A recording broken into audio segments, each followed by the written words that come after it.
Seni kimga uzatishar ishonganim, yor yor aytar, yor yor aytar qizlarmi yoshim yangamu,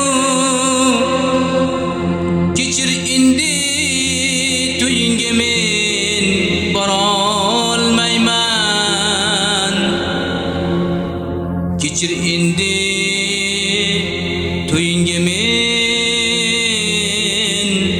borolmayman. Bugun sizni uyingizga yor yor kelar, bugun bizni ko'nglimizga ozor kelar. Bugun sizni uyingizga yor yor kelar, bugun bizni ko'nglimizga ozor kelar. Bugun sizni suymaganni suydirasiz, sizga yozgan xatlarimni kuydirasiz, kuydirasiz.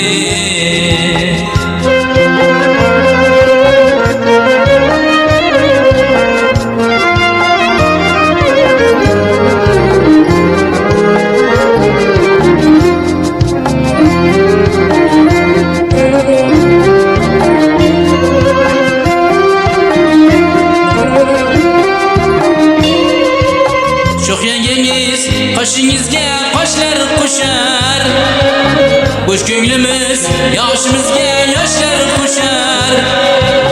Sho'x yangangiz qoshingizga qoshlar qo'shar, bo'sh ko'nglimiz yoshimizga yoshlar qo'shar.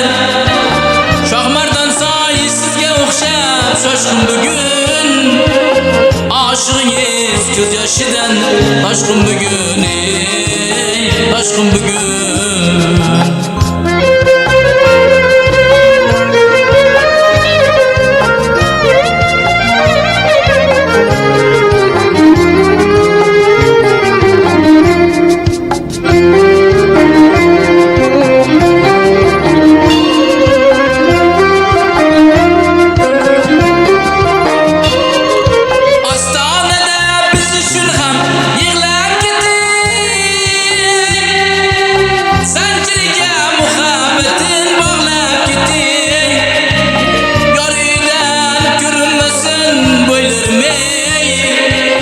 Çimentildan utanmasın o'ylarmi, Muhammedning ohi sizga yetarmidi?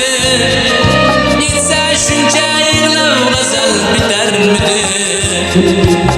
Bugun sizni uyingizga yor yor kelar, bugun bizni ko'nglimizga ozor kelar. Bugun sizni suymaganni suydirasiz, sizga yozgan xatlarimni kuydirasiz, kuydirasiz.